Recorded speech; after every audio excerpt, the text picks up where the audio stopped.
Ripple's stablecoin is a game changer for banks. It lowers costs by reducing fees for international payments, increases speed by making transfers almost instant, and ensures security by offering transparent, secure transactions via blockchain. It expands access by reaching unbanked populations, opening new markets, and promotes integration by facilitating seamless global transactions. Ripple maintains compliance by meeting regulatory standards, reducing risk, and enhances liquidity by simplifying currency conversions. Addressing liquidity, it also drives innovation by introducing new banking services like smart contracts. Ripple is not just a currency, it's a banking evolution. Welcome to the Freedom Culture. Here at the Freedom Culture, I like to discuss current events in the financial sector, this new digital economy, and also breaking down blockchain technology in the most understandable terms possible.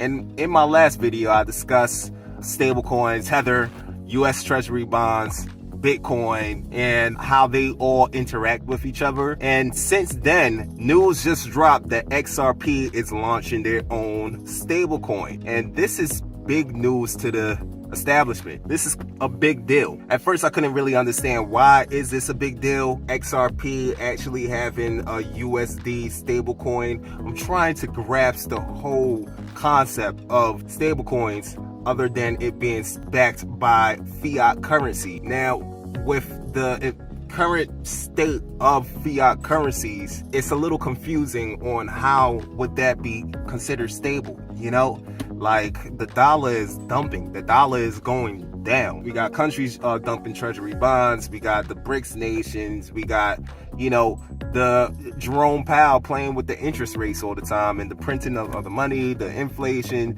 It's just too many variables that is detrimental to the US dollar. So why would a stable coin want to peg to it? Instead of like pegging to like a commodity like gold or precious metal.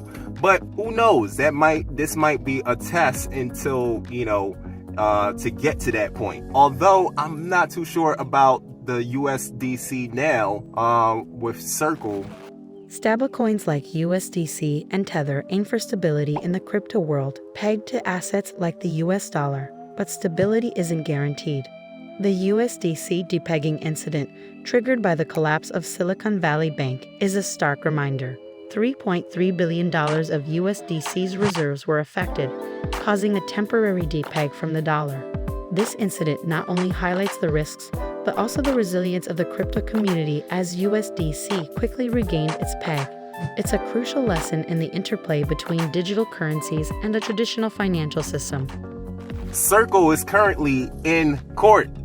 Circle is currently dealing with the same stuff that XRP had to deal with. And XRP passed that, So now that XRP passed all of the regulation phase, and we're at our last step with this case coming up this month in April. But now that XRP is known as the most regulated, compliant crypto, that gives the banks and large institutions, okay, this guy's safe, Now, Coinbase and Circle is actually in court right now, having to go through that process again. Now, I think that gives a leg up for XRP stablecoin in comparison to Circle stablecoin, So this is going to be more attractive to these large institutions to incorporate that technology, because in order for crypto and banks to get involved, something got to be stable. You know what I'm saying? And so we got the prices of XRP constantly fluctuating. So when you stabilize it, that makes it more safer for the banks. When you're putting money into Coinbase, you're taking that fiat and it goes into a stable coin on, let's say, for example, Coinbase. And then from there, you'll be able to buy crypto. So it's kind of like a good bridge. And on top of that, like in my last video, I mentioned how Tether is buying up treasury bonds. Ripple is now buying up treasury bonds. So this is an incentive for the US government to go the Ripple way, because Tether is still experiencing a lot of shakiness. And also, in between the time from the last video now, news dropped about Tether having to comply with MiC regulatory laws. Now they are in the spotlight in the EU.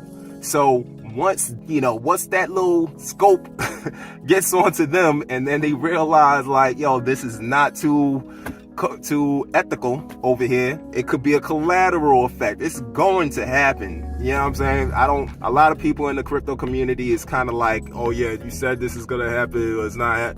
It doesn't matter when, it's still something wrong here. You know what I'm saying? Tether is acting like a bad bank, and once exposed, it's gonna be epic, you know?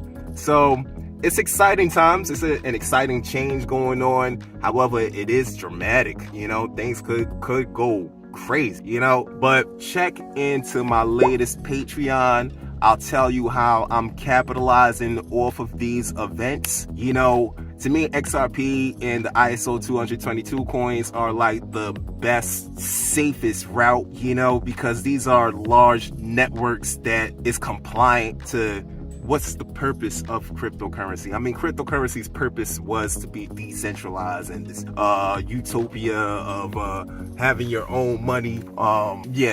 Crypto's, you know, the whole dream of crypto being decentralized, having your own money and privately away from these large banks.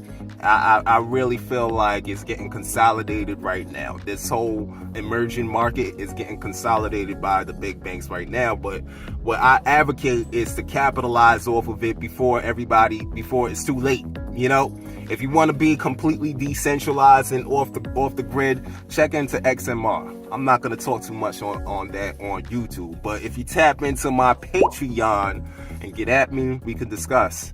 But yeah, that's my thoughts for the day. Keep up with me on the Freedom Culture. Very exciting times. Very exciting times to be an XRP owner. Get into XRP, man. Why not? You feel me? It's regulatory compliant. It's not a shit coin. I mean, there's very important people supporting this coin. But yeah, this is the best time to get into XRP when it's under $1. It's under $1. You know, come on. It's not going away. It's better than the US dollar depreciating in value constantly, you know? But that's all I want to say. Get at me on the Freedom Culture. Peace, love, respect.